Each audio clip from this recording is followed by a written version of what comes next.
talked about line stations and circuits. Basically, those are your teaching formats, okay? Line stations and circuits.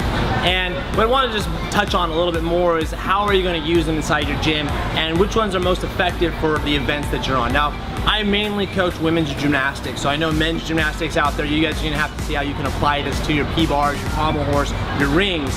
But for the most part, what I have found is that with younger students, they need to be able to be more controlled in that environment that you have, your class formats, your teaching formats. So say circuits, for instance, on bars.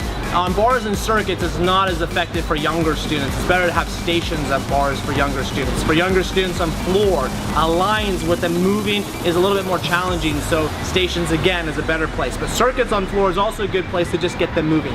Vault is a great place for younger students to just have a circuit going and keep moving through. While mid-level students, advanced, mid-compulsories, on vault I might actually use stations and just have them stay at a station so they can get better at it and then switch them through, or I'll continue the circuit process. Bars, I love doing circuits with older girls in the competitive world. Circuits work out great. However, in the compulsories levels 3 through 5, stations actually on bars is what I like better because I can actually switch the kids according to their needs. I can say, okay, you're working on stride circles on this bar, I'm going to spot front circles over here, and then I can call switch. That gives them enough time to actually work on the skill by themselves and work with me as well. While upper level athletes, we're usually generally circuiting through bars. Floor, for the most part, older level athletes that have already learned skills, they already have their round off back handsprings, their back tucks, you're just kind of moving through the process. I use lines. That's basically what it is. Lines are in some form of a circuit. If we're doing cross tumbling and the kids are going down one floor and then they're hitting some drills and side stations coming back, it's going to be upper level gymnastics. But for the most part, if they haven't learned back handsprings, they don't have back tucks and stuff, I'm going to stick with stations for the most part. The only times I'm going to use lines is maybe for a warm-up, or if I'm doing basic tumbling and they're learning, they're going through their rolling, their handstand forward rolls, their cartwheels, and the simple things. But for the most part, they're going to be doing some form of a station or a circuit. I might set up panel mats, 3 panel mats, and I'll have the kids go through and hit their, tumble over the panel mats onto 8 inchers or something like that, and then they'll hit some side stations, they come back, and I'll just create some circuits going for those that are still working on their round off back handsprings.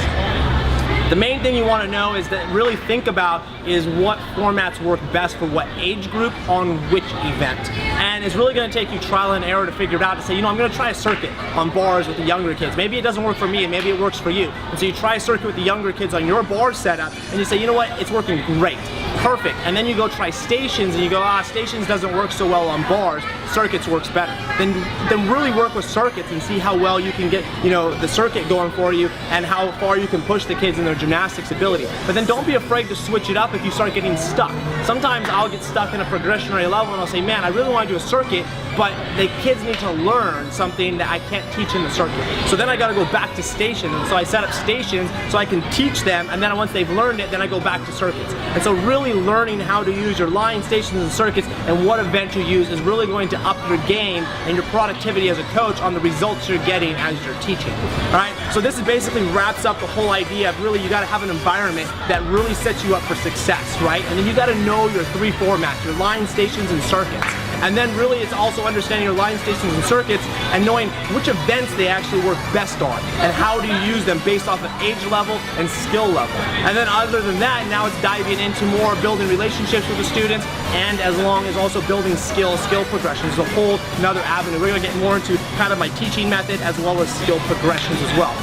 So thanks for watching the video. Let me know if any of this information kind of helps you, what you've applied, what's worked, what hasn't worked. Leave a comment below. Also remember, I'm going to talk more about this in later videos as well. I'll go more in depth. So don't forget to subscribe and let's keep the conversation going on how we can improve our gymnastics coaching together.